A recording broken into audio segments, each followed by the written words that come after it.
Olá, pessoal do oitavo D. Voltei. Continuamos aí nas duas últimas questões, certo?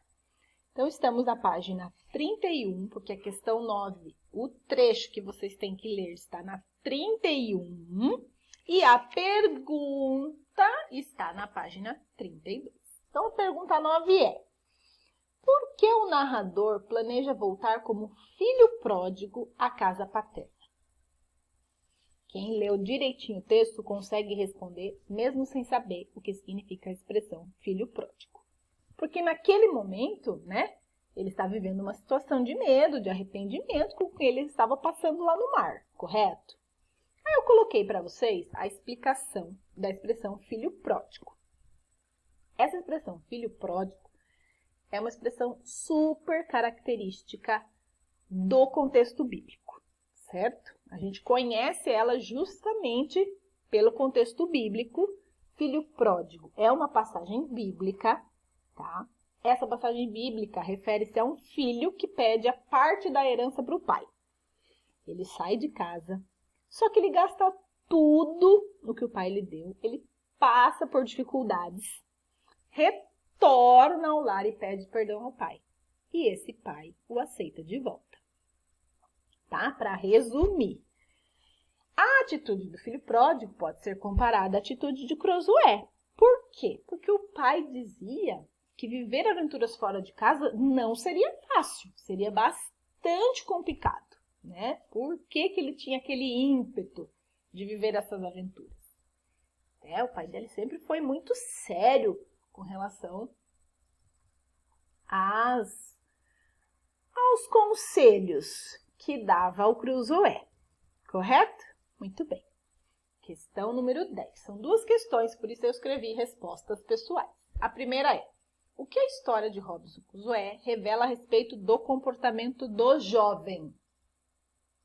Do jovem, você pode responder tanto do jovem Robinson Crusoe quanto dos jovens em geral. E os sentimentos de Crusoe se repetem nos jovens de hoje? Não é só sim e não, tá, pessoal? Se repetem, explica por quê. E se não, explica por que não. Tá bom? Resposta pessoal. Continuando, as atividades que vocês vão fazer essa semana, tá? Além da correção. Então, vocês vão voltar lá na página 18 e 19 e farão os exercícios 1, 2 e 3. O que tem na página 18 e 19? Algumas palavras que despertam dúvida. 1. Depois, vocês vão lá na página 39 e 40. O que que tem lá? Os exercícios 1, 2, 3, que é algumas palavras que despertam dúvida. 2. O que tem dentro desses exercícios, desses 6 exercícios aí? Umas palavrinhas que às vezes a gente não sabe como usar, se é junto, se é separado, ok? Se é para mim, se é para eu. Então, o que que a gente tem lá? O acerca de separado com esse a, que é verbo, que vem do verbo haver. O acerca de junto. O demais junto e o demais separado e o para eu e para mim.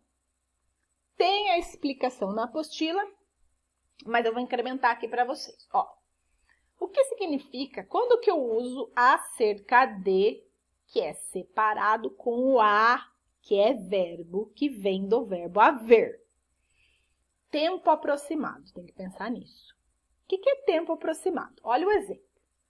Há cerca de 4 anos visitamos Ouro Preto. O que quer dizer esse há cerca de? Quer dizer que faz 4 anos, então é um tempo aproximado, correto? Então, o há cerca de é quando tem a ver com tempo aproximado. Faz 4 anos que visitamos Ouro Preto, ok? Com A, com H.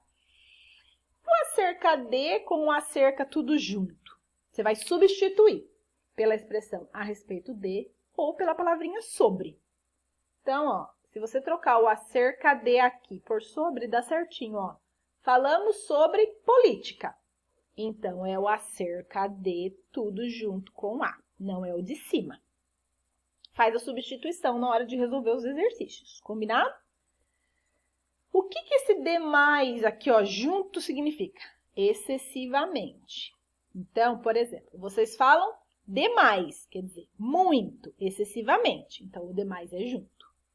Quando que eu uso o demais separado? Quando significa oposição a de menos. Ó, você não fez nada demais. Você não fez nada excessivamente? Muito? Não, você não fez nada de menos. Então, você tem que fazer a substituição para saber se o demais é junto ou separado. Correto? Muito bem. Na sequência, é o emprego do para eu e para mim. Então, emprega-se o para eu quando a preposição, você tem que saber o que é uma preposição, rege o verbo que vem depois do eu. Então, aqui, ó, tem o verbo dar, tá vendo? E tem um de depois do verbo aqui, ó.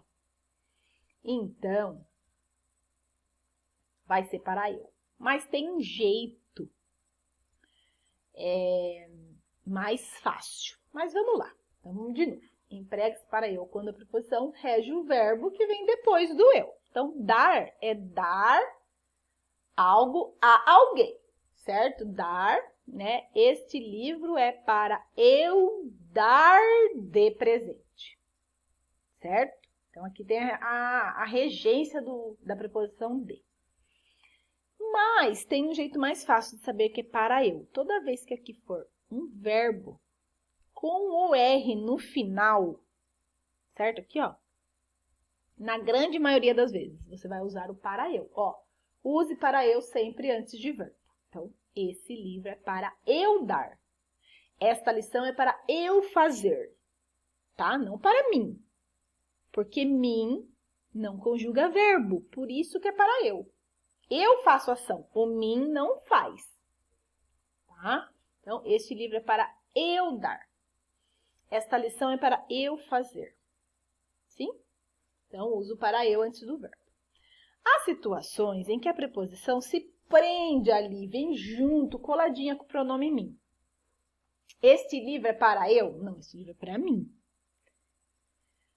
Para mim, não para eu, porque o que vem depois não é verbo. Para mim, este livro é melhor. A dica é use para mim sempre no final das frases. Mas, professor, o para mim está no começo. Inverta. Este livro é melhor para mim. Se o para mim funcionar aqui, no final, vai ser para mim no começo. Mesmo porque este não é verbo, tá? Então, umas dicasinhas aí para você usar o para eu e para mim. A gente acerta mais o uso do para mim, nesses casos aqui, ó, este livro é para mim, tá? Para mim, este livro é melhor. Mas a gente erra muito quando tem verbo antes aqui, ó, do para eu, tá? É para mim fazer? Não, gente, pelo amor de Deus. É para eu fazer, para eu comprar, para eu estudar, tá? É só fazer a substituição aí também que vai dar certinho, correto? Muito bem, vocês vão resolver então, eu vou até voltar aqui, ó, os exercícios 1, 2 e 3, que é sobre acerca de e demais, e as páginas 39 e 40 é para eu e para mim, tá? É só exercício de completar, bem fácil, combinado? Uma determinada e confiante semana de estudo a todos, até semana que vem, tchau, tchau, a gente se fala no WhatsApp, beijo!